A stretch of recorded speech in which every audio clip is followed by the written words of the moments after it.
Goodell, Washington Commanders owner Josh Harris, and Washington, D.C. Mayor Muriel Bowser, Secretary Scott Turner, Secretary Doug Burgum, and I see Howard Lutnick is here too, Commerce, and some others that if I could see past the press, I'd name you, but I can't. I'm pleased to reveal that the 2027 NFL Draft, that's a big thing, will be held right here in our nation's capital, Washington, D.C., on the National Mall, and you get a little glimpse of it.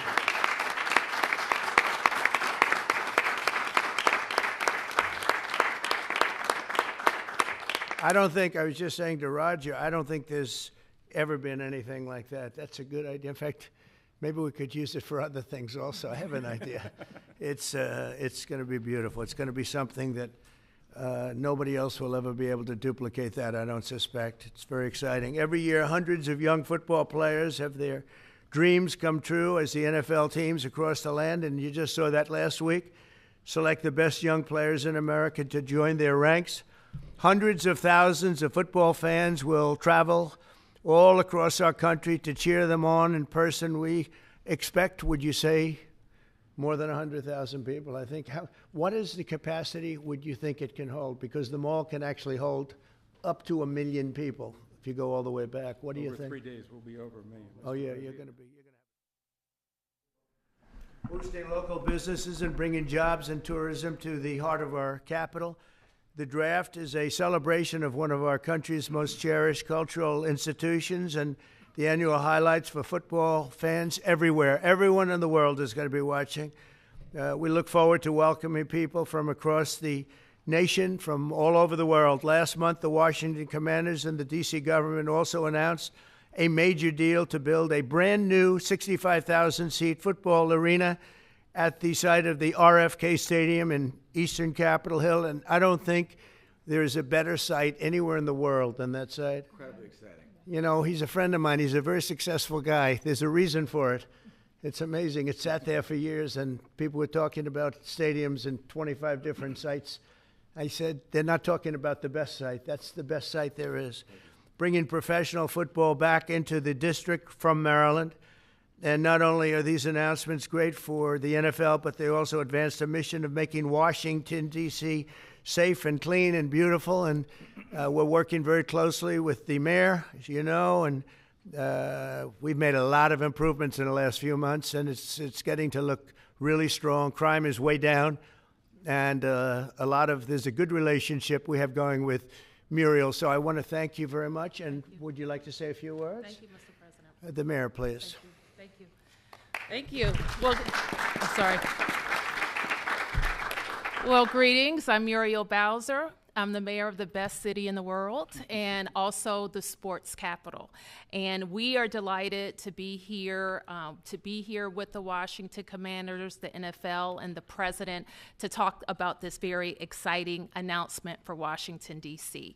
We believe in investing in sports because they have helped us transform neighborhoods, and the NFL bringing this event to the nation's capital will help us fill hotel rooms, our restaurants, and Americans from all 50 states will come to their nation's capital and enjoy our beautiful city and museum. So we're just delighted to be here, and we want to thank everybody for all the hard work to get here. Thanks, Mayor. Thank you.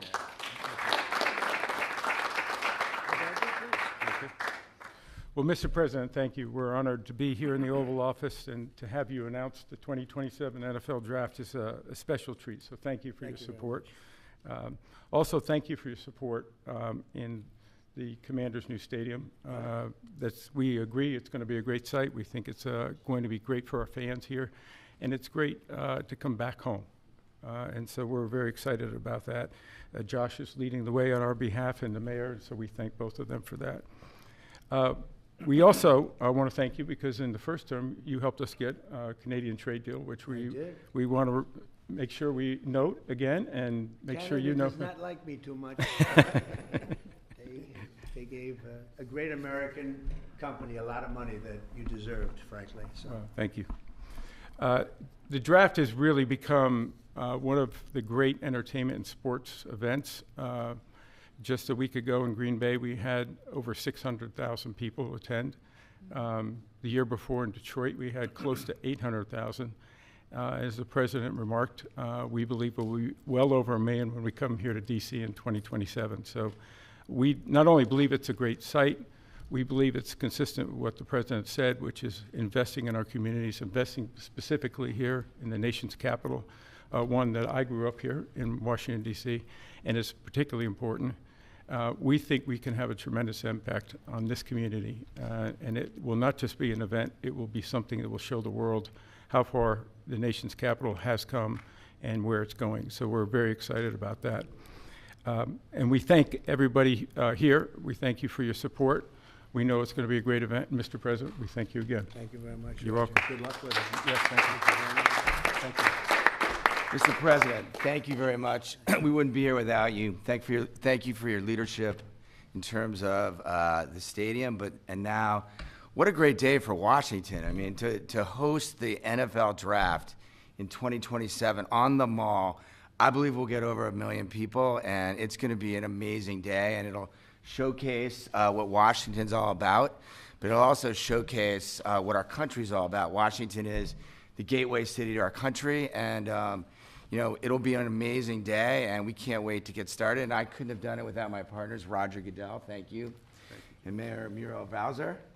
And we're ready to get to work, and I can't imagine RFK coming back. I grew up here.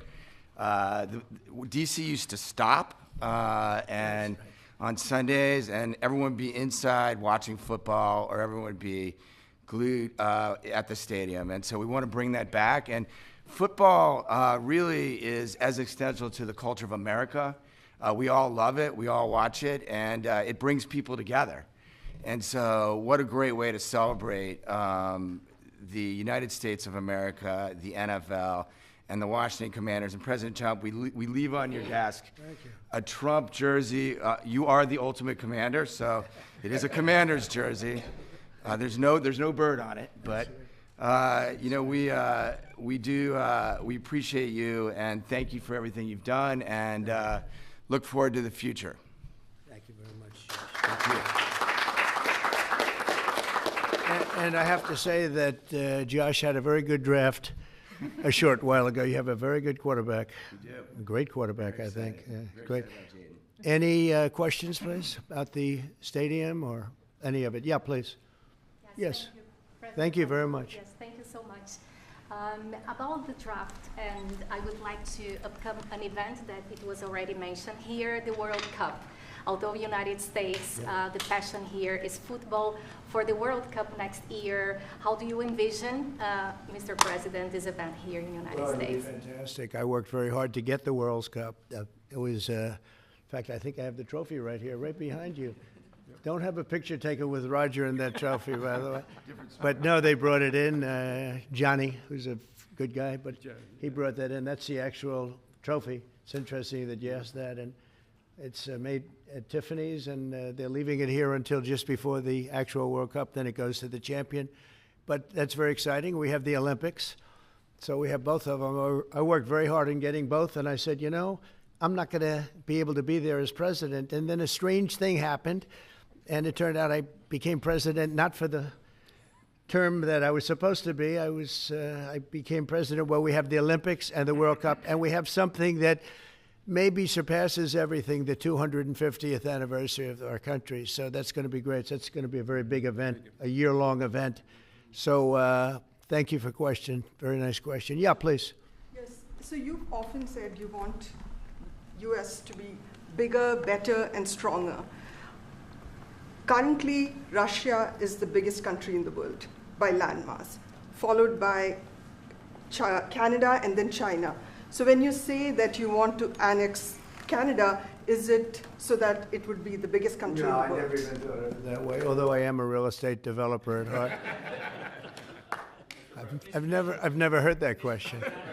Yeah, please, go ahead. Mr. President, will you have to hire more security and police in order to accommodate the 1 million people coming in for the NFL draft? I think that there'll be something, and I know Roger will work it out, and Josh and all of us will work it out.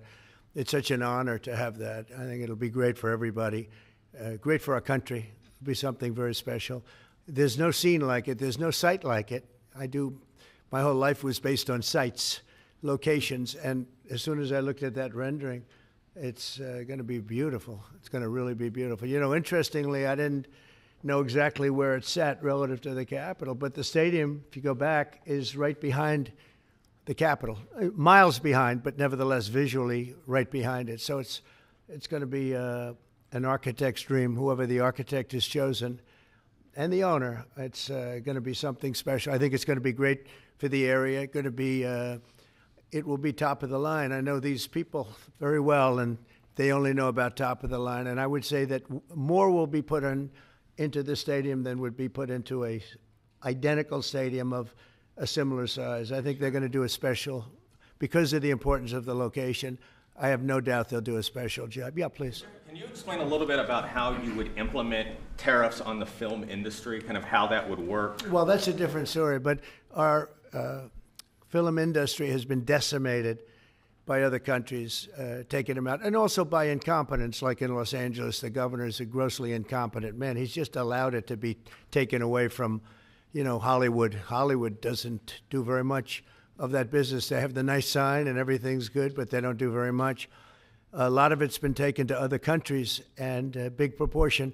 And I'm actually going to meet with some because, there's some advantages, I guess, and I'm not looking to hurt the industry. I want to help the industry. But they're given financing by other countries. They're given a lot of things, and the industry was decimated. If you look at how little is done in this country now, you think we were the ones. We used to do 100, not long ago, 100%. Now we do almost like very little. It's shocking. Are you in that business too? Because he's in so many businesses. You could explain it, but it's not a good situation.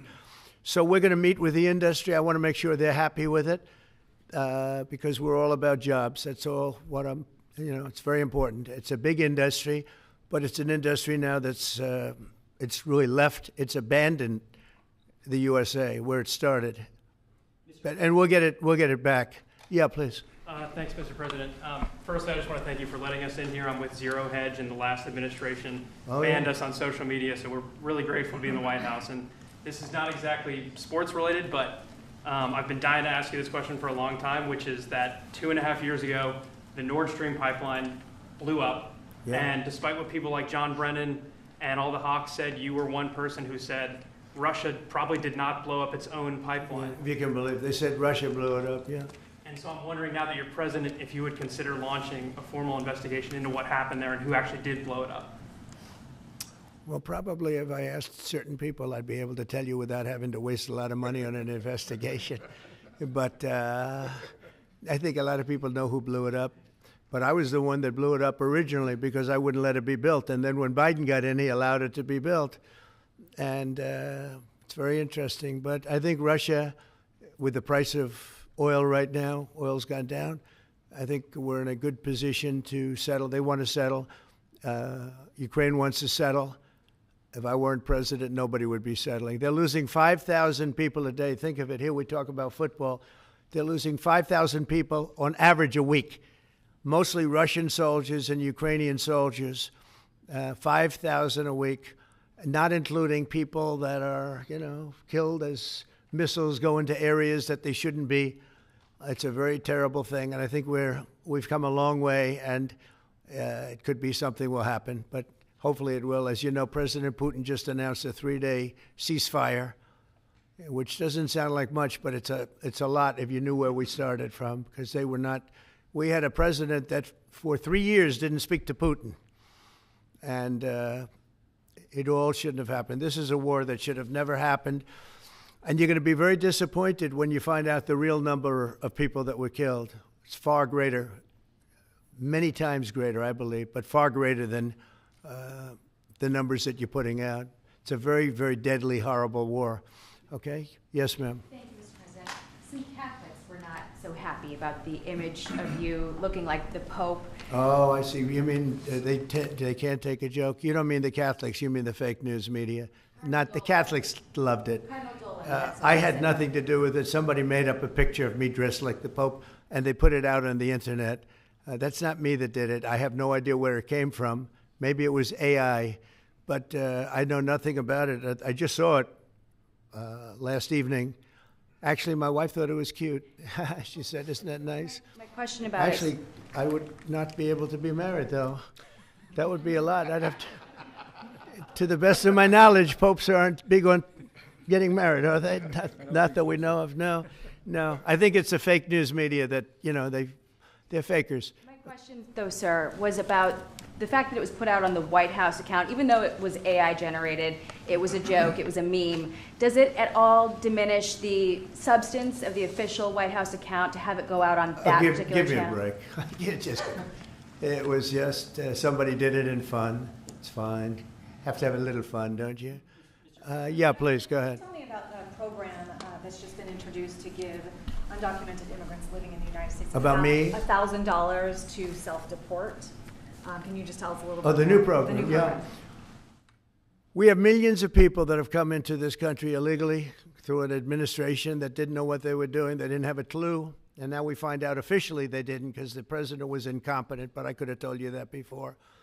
And they've allowed millions and millions of people to pour in. Murderers, drug dealers, the biggest drug dealers in the world, actually. Terrorists come in, emptied prisons from many countries, not just South America, all over the world. They emptied their prisons into our beautiful USA. And to get that many people out, 21 million people we think the real number is, but let's say 3 million of them are serious criminals. 11,888 murderers, many of whom murdered more than one person. It's hard to believe we have to even talk about this when we're talking about something so beautiful, but it's something we have to talk about having to do with the country because it's very important. So they came in by the millions illegally into our country. They just flowed in through an open border policy that was insane. And what we've done is we've offered, you know the numbers, but because we're taking them out by the thousands, we're being obstructed. It's very unfair what's happening because the court system it's very unfair. We have to get them out fast. These are bad people. These are people that are killing, and they've already killed many people in this country. Illegal immigrants that came in illegally through an open border policy, which is insane. We talk about common sense. That's not common sense. And they came in from the Congo, all over Africa, all over Asia, all over South America, parts of Europe. They flowed in and just walked right into our country. We had no idea who they were. 21 million at least. That's probably a low number. You hear lower numbers than that. It's not. That's a low number. But many are really serious criminals and terrorists and people from jails. They emptied out jails. Venezuela, their crime is down 72% because they took all the criminals off the streets and the gangs and they dumped them into our country. So we're getting them out. It's a very difficult thing with the courts because the courts have all of a sudden, out of nowhere, they said, maybe you have to have trials. We're going to have 5 million trials. Doesn't work. You wouldn't have a country left. But hopefully the Supreme Court will save it. But what they've done is a very, very serious thing. Past presidents took out hundreds of thousands of people when needed. You look at Eisenhower, you look at many of them, and they took people out and they didn't go through any of this. But what we thought we'd do is a self-deport, where we're going to pay each one a certain amount of money, and we're going to get them a beautiful flight back to where they came from, and they have a period of time. And if they make it, we're going to work with them so that maybe someday, with a little work, they can come back in if they're good people, if they're the kind of people that we want in our company, industrious people that could love our country. And if they're not, they won't. But it will give them a path to becoming, to coming back into the country. If they miss that limit, they're going to be taken out of our country. And they will never get a path to come back in. And it'll be a much tougher process. And it's called self-deportation. And by doing that, you're talking about so many millions of people. By doing that, we've taken out thousands of terrorists, drug lords. What we've done is amazing. And I'm sure Tom Homan and Kristi Noem have done an incredible job. They really have done an incredible job. But it's a hard job. So we're going to have a self-deportation where they deport themselves out of our country. and we'll work with them, and we're going to try, and if we think they're good, if they have, the people we want in our country, they're going to come back into our country. We'll give them a little easier route. But if they don't work, and if we take them out after the date, then they're never coming back, and that's the least of the problems that they're going to have. Yeah, please. What's your expectation for your meeting with the Canadian Prime Minister tomorrow?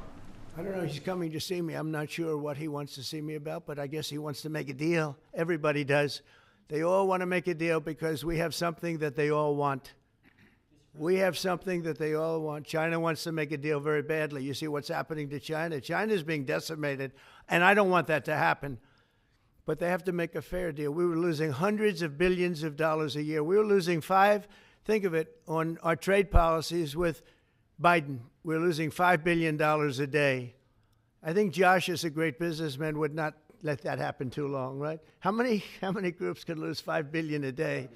If you lose $5 billion one day, that's the end of that company, right? You're fired. He says, you're fired. Get out of here. So we essentially did that, and we have it down to a very low number. We're doing really well, really well. Yeah. How did you decide to reopen Alcatraz? Can you walk us through that decision? Did I say what? To reopen Alcatraz, how will you use it? How did you come up with the idea? Well, I guess I was supposed to be a movie maker. We started with the movie making, and we'll end. I mean, it represents something very strong, very powerful in terms of law and order. Our country needs law and order. Alcatraz is, I would say, the ultimate, right? Alcatraz, Sing Sing and Alcatraz, the movies. But it's right now a museum, believe it or not. A lot of people go there. It housed the most violent criminals in the world, and nobody ever escaped. One person almost got there, but they, as you know the story, they found his clothing rather badly ripped up, and it was a lot of shark bites, a lot of problems. Nobody's ever escaped from Alcatraz, and just represented something strong having to do with law and order. We need law and order in this country. And so we're going to look at it. Some of the people up here are going to be working very hard on that. And we had a little conversation. I think it's going to be very interesting. We'll see if we can bring it back in large form, add a lot. But I think it represents something. Right now it's a big hulk that's sitting there rusting and rotting. You look at it, it's sort of, you saw that picture that was put out. It's sort of amazing. But it sort of represents something that's both horrible and beautiful and strong and miserable, weak. It's got a lot of qualities that are interesting, and I think they make a point. Okay, are you guys okay? I want to just say that it's such an honor to be up here with my friends, because this is a group of people that have done an amazing job, and all we can do, Muriel and I, is give them the greatest site there is, I think, that I've ever seen for something like this. And I did very well in the real estate business. I think this is the greatest site there is anywhere in the world for exactly what you guys are doing. And we'll work with you. We've got a lot of work to do to get it going, but we'll work with you, and we'll try and make the dream come true. And I want to thank you all very much for being here. Thank you. Thank you very much.